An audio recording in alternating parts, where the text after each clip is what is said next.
thank you, Tom, for taking the time to speak with me. I really appreciate it. I know it's coming up to primary season, June 2nd. We have just a day over a month. How are you feeling? Normal. I feel good. It's hectic, but I do get a chance to do the part of the job that's really fun, which is go out and meet Californians. That's what I did last night at our town hall in San Jose, and that's what I'm going to start doing on our bus tour later today. Yeah. And that part's not only fun, it's rejuvenating. Yeah. I mean, I know we don't have a lot of time because you do have to start this bus tour. So talk to me about, for people who don't really, maybe don't know who you are, what are your maybe top 3 points that you're running on? Well, look, the number one problem in California is that Californians can't afford to live here anymore. And that is the overwhelming issue for working people in this state. And that goes to a number of things. I mean, it goes to housing first and foremost, both for renters and the ability to buy a house. It goes to healthcare, which the costs have been exploding for as long as we've been around, and which is why I'm for single payer. It goes to electricity costs. With the electric monopolies in this state charge their customers twice as much as the national average. It goes to gas prices because the cost of gas has gone up $1.50 a gallon at the pump due to this war in Iran. So in every place in people's lives, their costs are going up much faster than their incomes. And so people are really stretched. And we have a policy to address each one of those, a detailed plan. It's on our website. And let me say this, we are taking on the corporate special interests who are driving up those prices and making a fortune doing it. Yeah, I know. You have driven home this tax loophole. I've heard it really everywhere. I want to talk about that a little bit. Well, one of the things we're saying is that Donald Trump is kicking people off Medi-Cal, 1 to 3 million people. And we're going to pick up the tab for that. He basically is cutting off money to support them. That's what he used to pay for his tax cut for the richest Americans and the biggest corporations, which is insane and very, very wrong.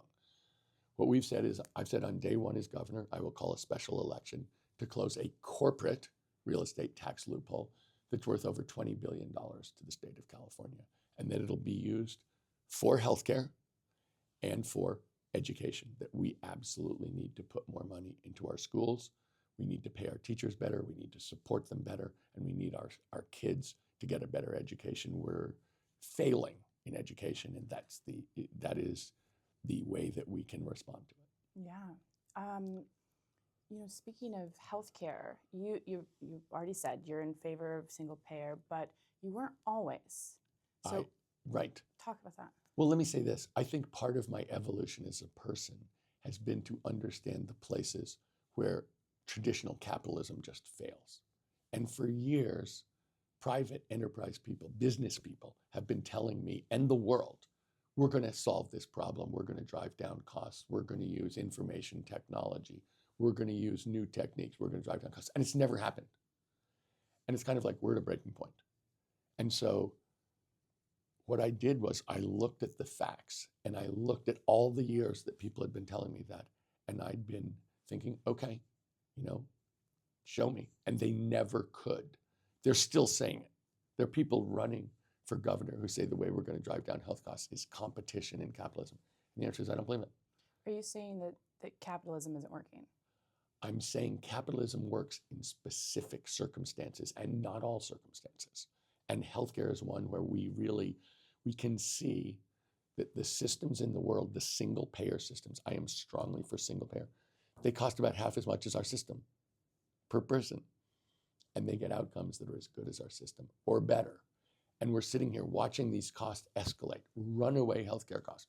And you can see people suffering. You see young people getting rid of their health insurance so they can make rent. You see millions of people getting kicked off Medi-Cal. But every family is suffering. Every business is suffering. And the state of California's budget is getting blown up by escalating health costs. That's why I'm for single payer, because I don't see another answer. Because these costs continue to go up absolutely, relentlessly. And I think it's important for who's ever governor to lead the way to a structural change so that, in fact, we can afford healthcare as a right, so we can deliver it to every Californian at a reasonable price, and also free families, free businesses, and free the state from this increasing burden that people cannot support. Yeah. You know, you don't have a traditional background as a politician.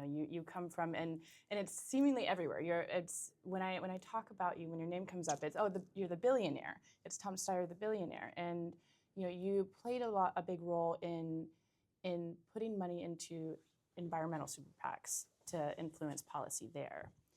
However, you're also campaigning today on, I think, not anti-Citizens United. Is that correct? Oh, definitely. Look, we actually have an anti-corruption platform, which is to get corporate PAC money out of politics, to prevent utility monopolies from using the income from their monopoly to play in politics to keep their monopoly, and for much more investigation, support for investigation and prosecution of people who are corrupt. But would you say that Citizens United helped propel your mission? I would say Citizens United opened the floodgates for corporate money. That's really what's happened. And as a result, we have a system. Look, right now, the corporations are spending tens of millions of dollars to stop me because I'm the person in this race who wants to change things. I'm the person who has plans to drive down prices. And I'm the person who's willing to take on the corporate special interests who are driving up prices. And they hate. So PG&E spending $10 million against me, as somebody said, they can afford to spend $10 million against Tom Steyer, but they can't afford to reduce their prices. Yeah, why don't they like you? Because I've said I will break their monopoly power, and I will drive down prices by at least 25%. We'll introduce local competition and change the way they're regulated. And so they hate that idea. They're very worried that they're charging people twice as much as the American average, and they're making record profits. And that's exactly where they want to be. And that is not good for the people of California. And I'm saying, when has a monopoly been a good idea in the history of the planet Earth? Never. We're seeing an electric revolution around the world. Everybody else's prices are going down really fast, and our prices keep going up. That just doesn't seem fair, especially because people around the world are using technology that was invented in California. It seems really ironic. And there's no one else who's willing to take them on in this race. Nobody else is willing to take on the oil companies who are also spending millions of dollars against me as they get windfall profits from the rise in gas prices, which are up $1.50 a gallon due to this war. That's a windfall profit. Their cost didn't change by a penny. All that happened was the global price of oil went up, and they sell gasoline at the global price. So our prices, even though none of their costs went up, everybody's paying $1.50 more at the gallon. And there's no reason. I've said we should tax that and send it directly to Californians, and that tax is on the books. We just have to enforce it. So, we've talked about electricity and oil, but so aside from those, which I feel like you expressed pretty clearly how you feel about that, you are a big environmentalist. Are there other points that... Oh, look, I have a very straightforward. Look, I've spent 20 years working on preserving the natural world, working on putting together a framework that works to preserve the natural world. And let me say this, that framework does not involve people paying more. It involves people paying less. So, I actually wrote a book, I don't know if you know this, called Cheaper, Faster, Better, How We Win the Climate War, including the word cheaper. That's the first word. So, we need to make polluters pay. It's like, if you pollute, you should pay for the cost of your pollution. You shouldn't get taxpayers or homeowners. The people who own houses in Altadena and Pacific Palace should not be paying the price of your pollution. You should be paying. And you mean polluters as in these big corporations, yes, which have essentially, since Trump took office again, gotten free reign. And including in Sacramento. we have Javier Becerra has taken the max amount of money from Chevron. He has gotten money from big oil for his entire, political life. He has done their bidding as AG, not pursuing important lawsuits against Exxon. And he has said within the last week that he's basically locked arms with big oil and said they're not the bad guys, we need them. And he's basically I don't think it's right for the governor of California to be locking arms with big oil against the people of California. When he's taking the max amount of contribution and they're spending millions against me, that's kind of this race. The corporate special interests have their way in Sacramento, want to keep having their way in Sacramento. And I'm saying, no, the working people of this state are at their wits' end. And when you go around the state, you can see it. You can see fully employed people who've had a job consistently for the last 20 years living in their cars. Well, Javier Becerra is, I don't know if you've seen the recent polls. It seems like he's gotten quite a boost. Originally, it was when Swalwell left. Well, you know the story. We don't have to go into that. But when Swalwell left the race, you shot up. But now Becerra seems to be leading, and depends on the poll. It's close, from what I can tell. There's some polls that have him ahead, and they have some polls that have me ahead. But the truth is, look, he stands for the status quo. He's taking money from oil. I mean, the last thing we need is another Democratic candidate surrounded by corruption and scandal. I don't know if you've been following all the news, but there's lots of news about the people who are around him who've been involved in all of these scandals. He is definitely in bed with big oil. Look, in this race, there's a single person trying to change things in California. And he stands for the status quo, to do nothing. And, I think that's the choice Californians are going to have. It's a pretty straightforward choice. He's definitely not going to take on utility monopolies. He's definitely not going to take on oil companies. They're supporting him to the legal maximum. He's not going to be for single payer. He's not going to make that happen. He is for exactly what we have now. And what about ICE? I know, I've seen your ads. I've seen your position. You are very outspoken about getting ICE out of California. Mm-hmm. But I want to talk about ICE facilities. And, they're run by detention facilities. The detention facilities, yes. They're privately ran by CoreCivic Geo Group. And there are a number of human rights abuses happening in there. Well, one of the things, look, I've said I think ICE is a criminal organization, that they should be abolished. We need immigration services, but this is a group that seems designed to terrorize, racially profile, and victimize Californians. And there's no excuse for it. ICE agents in particular. Yes, the ICE agents, yes. And we've put out a plan basically saying we will prosecute people for racial profiling, which is illegal.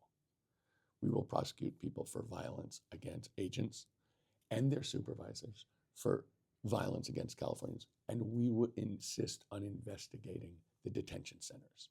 It's in California, as you say, they're in California. We need to see what's going on there because clearly there are violations. Yeah. I mean, there are more we have in that policy, including a robust legal defense fund for people who've been kidnapped or are under threat of deportation. But basically what we're saying is it's the job of the governor of California to stand between Californians and violence and harm. Yeah. And that's exactly what I'm trying to say. And I will say Donald Trump posted an angry screed about me, about that policy, and the head of ICE posted an angry screed saying we're being unfair to ICE agents. Okay. Last question. Thank you. Well, I hate to end on this, but you were previously someone who invested in CoreCivic. So I want to address that very specifically. 22 years ago, we did. And 21 years ago, I realized it was a mistake and got out of it. It is a long time ago, but I didn't just make a mistake and figure it out and get out of it. I have also worked very hard for rehabilitative justice and for immigrant rights ever since. I really have, and if you take a look, we've worked in Sacramento for all kinds of things. We've worked to decertify officers who misbehave. We've worked to get rid of sentence enhancements. We've actually worked to make sure the state has no relationships with private prisons. We've worked on immigration rights and started a fund and put in millions of dollars in 2018 for legal representation for people under threat of deportation. Let me put it to you this way. Follow the endorsements, follow the money. Look, the strongest rehabilitative justice organization in the state of California, Smart Justice, has endorsed me and no one else because of what I've done over the last decade on this subject. The CCPOA, the corrections officers, are spending millions of dollars against me. The truth is, over 20 years ago, I did make a mistake and I admitted it, and I've absolutely done everything I could since then to make sure that I didn't just say I made a mistake, but undid it. And the proof is in the pudding that the people who absolutely believe in rehabilitative justice have endorsed me and are close friends. Tom, thank you so much for taking the time. Again, I know you have a busy day. You're on your bus tour officially, but thank you so much for speaking. It's nice to see Alix.